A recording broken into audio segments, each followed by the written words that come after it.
Hola, mi nombre es Abigail González Laguna. Estoy cursando la licenciatura en Pedagogía en la Universidad Unimillennium Platén Hidalgo. La actividad que voy a realizar es identificar cuál es la función que representa la planeación didáctica en el trabajo docente. La materia se llama Planeación Educativa en Línea y mi profesor es David Talavera Huerta. Actualmente estoy cursando el 7º semestre. Nos adentraremos a esta temática con la siguiente frase: en el fondo, el educador ha de enseñar al alumno a mejorar como persona. A continuación hablaremos de la planeación didáctica. La planeación didáctica es considerada como planeación táctica.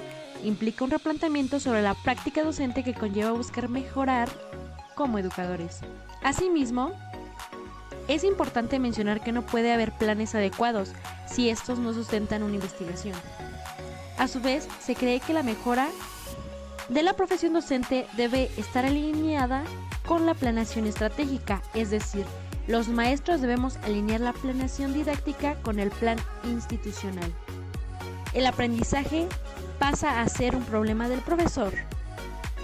Lo importante no es transmitir, sino ayudar al alumno a adquirir conocimientos y a desarrollar su capacidad de reflexión y comprensión.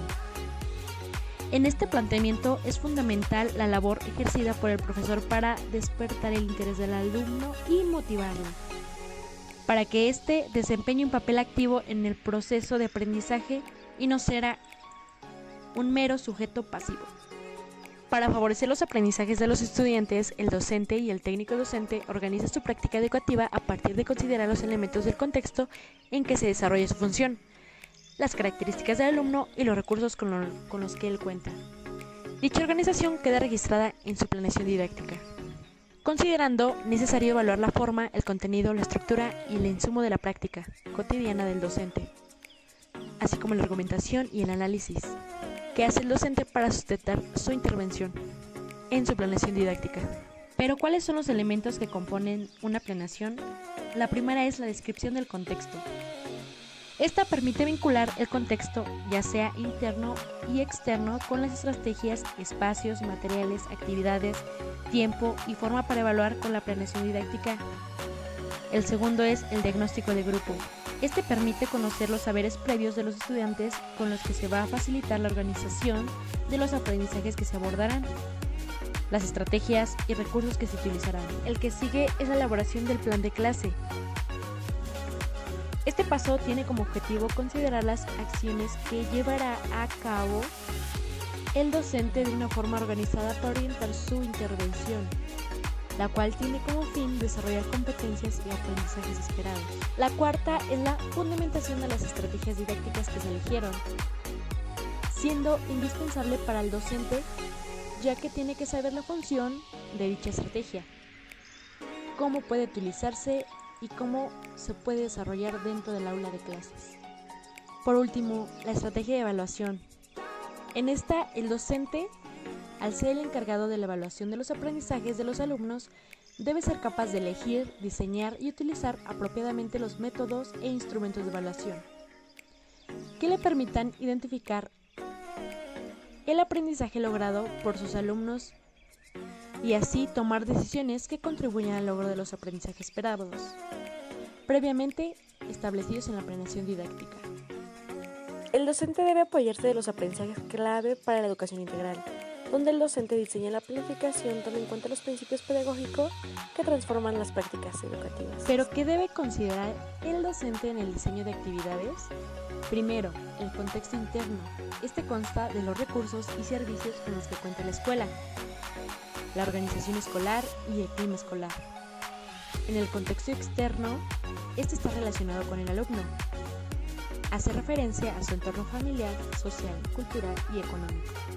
Hay elementos de los alumnos que se deben considerar en el diagnóstico de grupo, como son el número total de niños y niñas o alumnos con necesidades educativas especiales, rango de edad,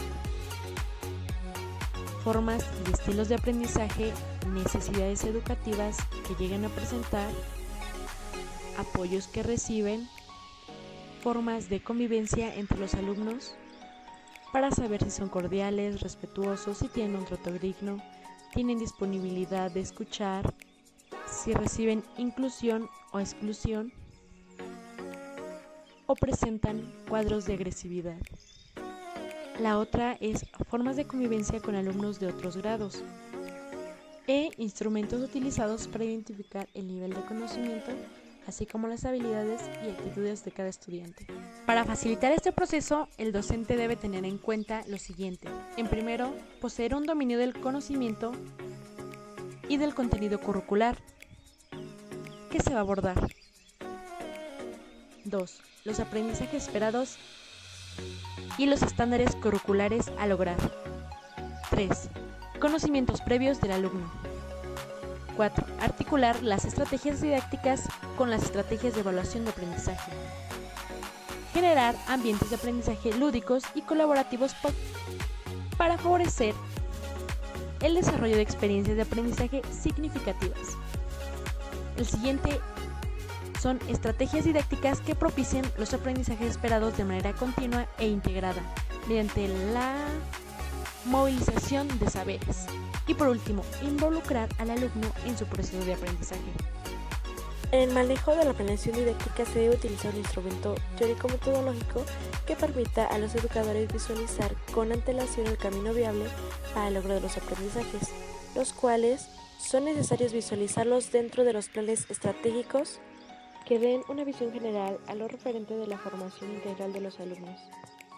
Como docentes, se debe considerar las actividades de aprendizaje que representen un desafío intelectual para el alumno, a fin de generar en él un interés por encontrar una solución a los problemas, retos y desafíos que se les lleguen a presentar.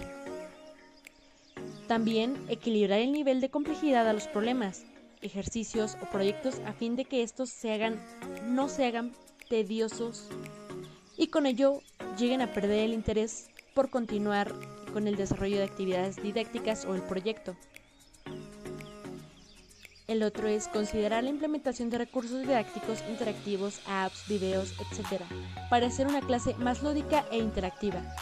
Y por último, la creación de las actividades de aprendizaje, haciendo referencia a qué es lo que se requiere, qué se enseña, cómo se enseña y cómo aprenden los alumnos, así como los recursos didácticos que se utilizarán, la forma en que se analizan los problemas y cómo se les presenta, y también qué tan significativos son para el contexto en el que se lleva a cabo la clase. El docente, al ser el encargado de la evaluación de los aprendizajes de los alumnos, debe ser capaz de elegir, diseñar y utilizar apropiadamente los métodos e instrumentos de evaluación que le permitan identificar el aprendizaje logrado por sus alumnos, y así tomar decisiones que contribuyan al logro de estos aprendizajes esperados previamente establecidos en la planeación didáctica. Esto se logra identificando las estrategias e instrumentos más adecuados al nivel educativo, su nivel de desarrollo y aprendizaje de cada estudiante, y así también el aprendizaje que se espera. Que esta evaluación le permite el desarrollo de habilidades de reflexión, observación, análisis, de pensamiento crítico y la capacidad para resolver problemas. Con ello, tanto el alumno como el docente estarán en condiciones de verificar el logro de aprendizajes esperados y el desarrollo de competencias de cada alumno y del grupo, haciendo uso de diversos instrumentos de evaluación, como rúbricas, listas de control, registro anecdótico, observación directa, proyectos colectivos, identificación de problemáticas y la formulación de alternativas de solución, esquemas, mapas conceptuales, registros y cuadros de actitudes, portafolios y carpetas de evidencia, pruebas escritas u orales, entre muchas otras.